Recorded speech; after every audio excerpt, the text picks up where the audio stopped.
Hello everyone and a warm welcome to Achievers YouTube channel. A very good morning guys. I hope you are doing well. स्वागत है सभी का achievers YouTube channel पर। तो कैसे हो दोस्तों? मैं आशा करता हूं शानदार तरीके से आप अपनी लाइफ को एंजॉय कर रहे हो, अपने सेहत फैमिली पढ़ाई का ध्यान काफ़ी अच्छी तरीके से कर रहे हो। दोस्तों, हर सुबह की तरह आज भी हम अपने सबसे पहले और सबसे बेहतरीन प्रश्नों के संकलन के साथ 29 अक्टूबर करंट अफेयर्स लेकर आया हूँ, जो आगामी परीक्षा के दृष्टिकोण से काफ़ी महत्वपूर्ण साबित होगा। शुरू करने से पहले आपसे निवेदन है कि वीडियो को लास्ट तक देखें एवं वीडियो अच्छा लगे तो लाइक शेयर और कमेंट ज़रूर करें, क्योंकि आपके लाइक शेयर और कमेंट हम लोगों को काफ़ी मोटिवेट करता है। तो आइए बिना समय व्यर्थ किए बढ़ते अपने पहले प्रश्न की ओर। उससे पहले जो लोग अभी तक चैनल को सब्सक्राइब नहीं किए उनसे मेरा रिक्वेस्ट है कि प्लीज़ चैनल को सब्सक्राइब कर ले एवं बेल आइकन को दबा ले और उसके बाद ऑल पे टैप कर ले, जिससे क्या होगा, हमारे साइट से जो भी रेगुलर अपडेट होगा वो आपको सबसे पहले मिल सकेगा। चलिए क्वेश्चन की तरफ हम लोग रुक करते हैं। क्वेश्चन है, किस राज्य ने पीएम आत्मनिर्भर निधि योजना में पहला स्थान हासिल किया है? तो ये उत्तर प्रदेश है जो कि पीएम आत्मनिर्भर निधि योजना में पहला स्थान हासिल किया है। ठीक है, तो कौन से ये राज्य है? उत्तर प्रदेश है। तो ये आपको बताना है कि पीएम आत्मनिर्भर निधि योजना कब स्टार्ट किया गया। तो इसका उसके बारे में जो भी फैक्ट्स है आप लोगों को कमेंट में बताना है, और उत्तर प्रदेश से संबंधित जो भी फैक्ट्स है वो मैं बताता हूँ। ठीक है, जैसे कैपिटल लखनऊ है और इसका लार्जेस्ट सिटी कानपुर है। ठीक है, ये लार्जेस्ट सिटी इसका कानपुर है। ठीक ना, डिस्ट्रिक्ट 75 है और गवर्नर आनंदीबेन पटेल है। चीफ मिनिस्टर योगी आदित्यनाथ है और बाई कैमरल में 100 सीट, असेंबली में 403 सीट। ठीक है, उसके बाद से राज्यसभा में 31 सीट है और लोकसभा में 80 सीट है। एरिया वाई रैंकिंग 4th है और पॉपुलेशन रैंकिंग कितना है? 1st है।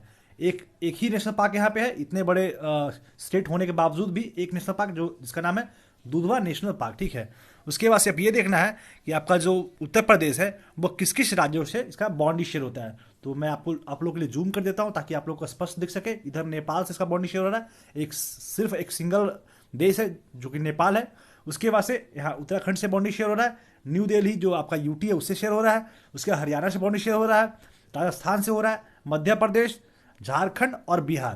तो ये सबसे ज़्यादा राज्य है जो कि आपका उत्तर प्रदेश से बॉन्डी शेयर होता है। तो ये आपका उत्तर प्रदेश के बारे में फैक्ट्स था, किस किस साल से बॉन्डी शेयर होता है उसके बारे में। अब मूव करते हैं अगले क्वेश्चन की तरफ। क्वेश्चन है, राष्ट्रीय औषधि मूल्य निर्धारण प्राधिकरण एनपीपीए की स्थापना कब हुई, जिसने हाल ही में गोवा में मूल्य निगरानी और संसाधन इकाई पीएमआरयू स्थापित की है। तो इसका स्थापना राष्ट्रीय औषधि मूल्य निर्धारण प्राधिकरण का स्थापना आपका 1997 हुआ था। ठीक ना, जो कि हाल ही में भी गोवा में मूल्य निगरानी और संसाधन इकाई का स्थापना किया। तो ये आज का हमारा सेकंड प्रश्न था। अब मूव करते हैं अगले प्रश्न की तरफ। प्रश्न है, national payments corporation of India NPCI ने कौन सी स्कीम लॉन्च की है? तो national payments corporation of India के द्वारा अभी रुपे फेस्टिव कार्निवल, क्या है? रुपे फेस्टिव कार्निवल आपका स्कीम लॉन्च किया गया, जो कि किया गया नेशनल पेमेंट्स कॉर्पोरेशन के द्वारा। ठीक है, तो ये आज का हमारा तीसरा प्रश्न था। बहुत तेजी से हम लोग मूव कर रहे हैं। अब मूव करते अगले प्रश्न की तरफ। किस स्पेस एजेंसी ने सूरज की रोशनी वाली चंद्रमा की सतह पर पानी की मौजूदगी को पता लगाया है? तो इस एजेंसी का नाम है नासा। तो नासा के बारे में आपको फैक्ट्स बताना है कि इसे कब स्टैब्लिश्ड किया गया, इसका आपका चेयरमैन कौन है, हेडक्वार्टर्स कहाँ है। तो नासा के बारे और नासा का फुल फॉर्म क्या होता है, वो सारे फैक्ट्स आप लोगों को कमेंट में बताना है। ठीक है, तो ये आपका स्पेस एजेंसी है जो कि सूरज की रोशनी वाली चंद्रमा की सतह पर पानी का मौजूदगी का पता लगाया। कौन है? नासा है। ठीक ना, अब अगले क्वेश्चन की तरफ मूव करते हैं। क्वेश्चन है, 27 अक्टूबर 2020 को किसके नेतृत्व में भारतीय संसदीय प्रतिमंडल के 6ठे ब्रिक्स संसदीय फोरम में भाग लिया? तो ये ओम बिरला जी हैं जो कि हमारे लोकसभा के अध्यक्ष हैं। ठीक ना, क्या नाम है इनका? ओम बिरला जी, जो कि आपके 27 अक्टूबर 2020 को आपके भारतीय संसदीय प्रतिमंडल के 6ठे ब्रिक्स संसदीय फोरम के में ये भाग लिए। ठीक है, कौन है ये? लोकसभा के स्पीकर है ओम बिरला जी। ये था हमारा आज का 5वां प्रश्न। अब मूव करते हैं अगले प्रश्न की तरफ। 27 अक्टूबर 2020 को इंडिया पोस्ट और किसने डाक शिपमेंट से संबंधित डेटा के इलेक्ट्रॉनिक विनिमय के लिए समझौते पर हस्ताक्षर किया है?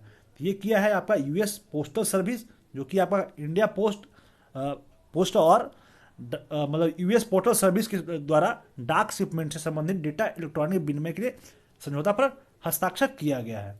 अब मूव करते हैं अगले प्रश्न की तरफ। हमारा आज तक मतलब हमारा आज जो है वो 27 अक्टूबर बिल्कुल पीछे नहीं छोड़ रहा है। जिस तरीके से मेरा जन्मदिन है उस तरीके से लग रहा है कि आज सिर्फ 27 अक्टूबर ही होगा, ठीक ना। चलिए कोई बात नहीं है। क्वेश्चन है 27 अक्टूबर 2020 को केंद्रीय शिक्षा मंत्री श्री रमेश पोखरियाल निशंक ने DST IIEST solar PV hub का उद्घाटन कहाँ किया है? तो ये आपका पश्चिम बंगाल में DST IIEST सोलर पीवी का हब का उद्घाटन किया गया, जो कि आपका केंद्रीय शिक्षा मंत्री श्री रमेश पोखरियाल निशंक के द्वारा ये किया गया। कहाँ किया गया? पश्चिम बंगाल में। तो पश्चिम बंगाल से संबंधित जो भी इंपॉर्टेंट फैक्ट्स है वो हम लोग देख लेते हैं। सबसे पहले कैपिटल एंड लार्जेस्ट सिटीज का कोलकाता है, डिस्ट्रिक्ट कुल 23 है और गवर्नर जगदीप धनखड़ है, ठीक है। आपका जो चीफ मिनिस्टर आपको सबको पता है ममता बनर्जी, लेजिस्लेचर यानी यूनिकैमर में 294 सीट, आपका लोकसभा में 42 सीट है और राज्यसभा में 16 सीट है। आपका जो हाई कोर्ट है वो कलकत्ता हाई कोर्ट है। एरिया वाई रैंकिंग 13th है और पॉपुलेशन वाई रैंकिंग क्या है? 4th है। नेशनल पार्क जो है वो देख लीजिए, सुंदरवन नेशनल पार्क, ठीक है। और अब ये देख लीजिए कि आपका जो वेस्ट बंगाल है वो किस किस राज्य से बाउंड्री शेयर करता है। तो आप लोग को ये वेस्ट बंगाल का मैप बहुत अच्छी तरीके से क्लियरली दिख रहा होगा। इधर आपका एक भूटान है देश है, उससे शेयर हो रहा है, इधर बांग्लादेश है उससे शेयर हो रहा है, और इधर नेपाल। ये 3 देश है जिससे इसका बाउंड्री शेयर होता है। कौन कौन है? नेपाल, भूटान और बांग्लादेश। बाकी इधर असम से बाउंड्री शेयर हो रहा है, ये भारत का राज्य है। बिहार से हो रहा है, उड़ीसा से हो रहा है, ठीक ना। तो ये हमारा वेस्ट बंगाल के बारे में फैक्ट्स था। अब मूव करते हैं अगले प्रश्न की तरफ। प्रश्न है NASA ISRO synthetic aperture radar NISAR उपग्रह को कब तक प्रक्षेपित किया जाना है? तो ये आपका 2022 तक NASA ISRO synthetic aperture radar उपग्रह को प्रक्षेपित किया जाना है, ठीक ना। कब किया जाना है? आपका 2022 में। चलिए इसके बारे में जो भी इंपॉर्टेंट फैक्ट्स है वो देख लेते हैं। NASA ISRO synthetic aperture radar NISAR उपग्रह को 2022 तक प्रक्षेपित किया जाना है। यह भारत और अमेरिका द्वारा एक दूसरे के साथ स्पेस सिचुएशन ऑब्जर्वेंस इंफॉर्मेशन साझा करने का निर्णय लेने के बाद निर्धारित किया गया था। तो कब किया जाना है? आपका 2022 में। किसे किया जाना है? NASA ISRO synthetic aperture radar को, ठीक है। अब मूव करते हैं अगले प्रश्न। अगला प्रश्न देखते हैं।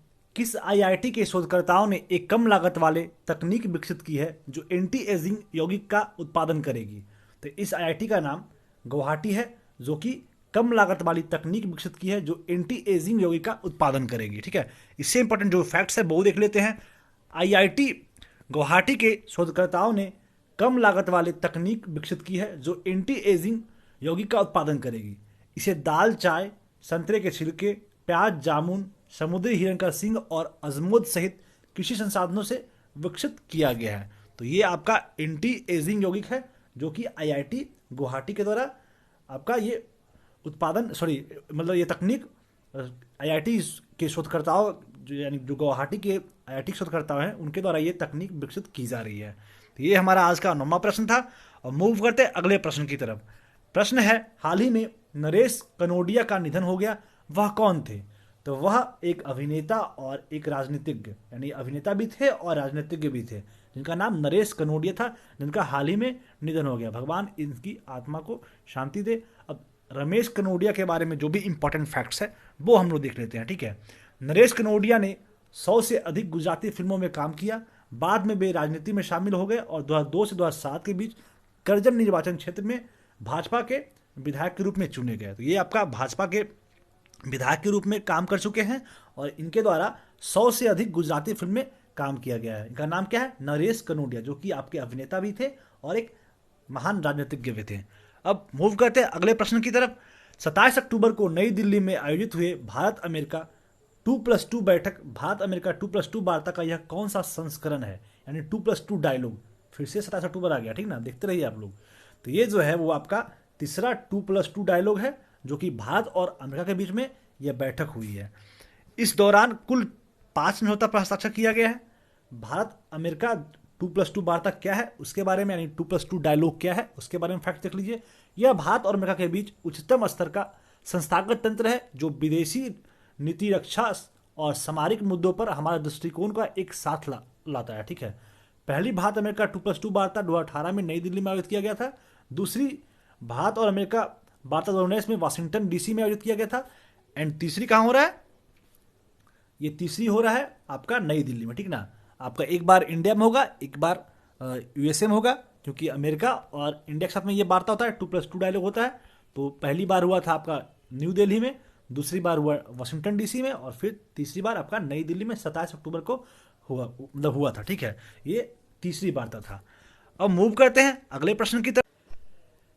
अगला प्रश्न है, बीओ चिदम्बरनार पोर्ट ट्रस्ट, जिसका पहले नाम तूतीकोरिन पोर्ट ट्रस्ट था, की डायरेक्ट पोर्ट एंट्री सुविधा किसके द्वारा शुरू की गई है?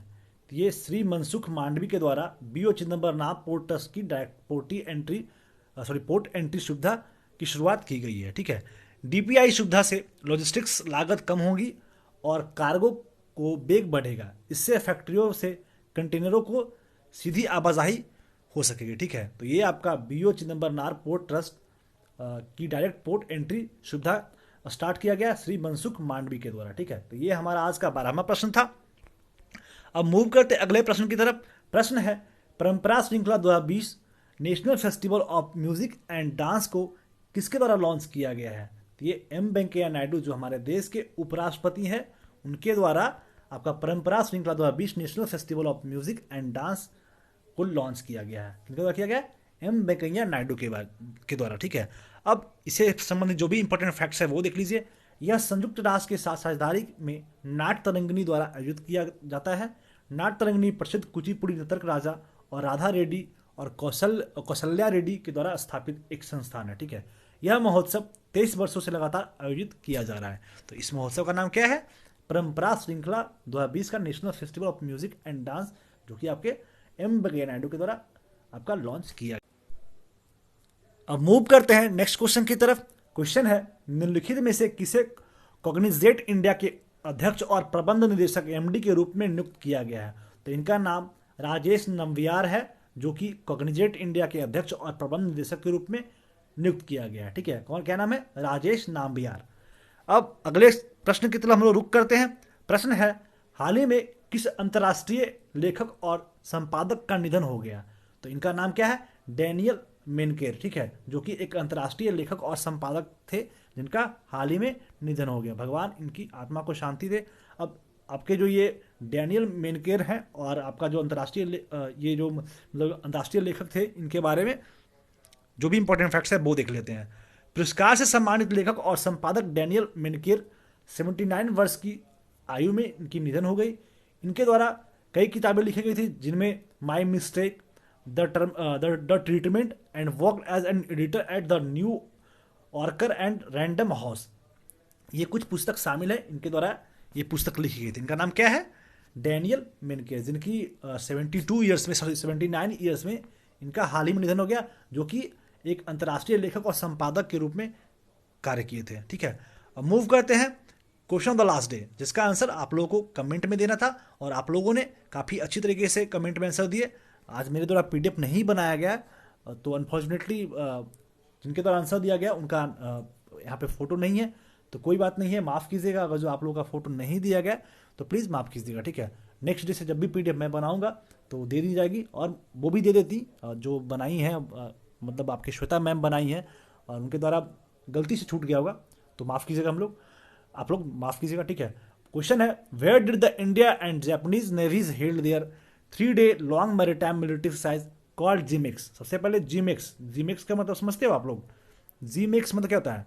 J for Japan, I for India, और MEX मतलब एम फॉर मिलिट्री, मतलब आपका एम फॉर हो गया आपका मिलिटेंट यानी मिलिट्री हो गया, और ई फॉर एक्सरसाइज। ठीक है, ये नेवी एक्सरसाइज था, जो कि 3 डेज का लॉन्ग मैरिटाइम मिलिट्री एक्सरसाइज हुआ था, जो कि जीमेक्स मतलब इंडिया और जापान के बीच में हुआ था, और ये अरबियन सी में ये अभ्यास हुआ है। ठीक है, मैरिटाइम मिलिट्री है। ठीक है, MEX मतलब मैरिटाइम मिलिट्री एक्सरसाइज। ठीक ना, अब मूव करते हैं अगले प्रश्न की तरफ। प्रश्न है क्वेश्चन ऑफ द डे, जिसका आंसर आप लोगों को कमेंट में देने हैं। जिस तरीके से आप हर दिन प्रश्न के आंसर देते हैं, उस तरीके से आज भी अच्छी तरीके से, और जो भी अन्य क्वेश्चन पूछा गया है आप लोगों से, उस प्रश्न का भी आंसर आप लोग अच्छी तरीके से दीजिएगा प्लीज। प्रश्न है, हाल ही में किसे सियोल शांति पुरस्कार 2020 से सम्मानित किए जाने की घोषणा की गई है? Option Malala Yousafzai, option B Donald Trump, option C Narendra Modi, option D वॉक थॉमस। ये पुरस्कार का क्या नाम है?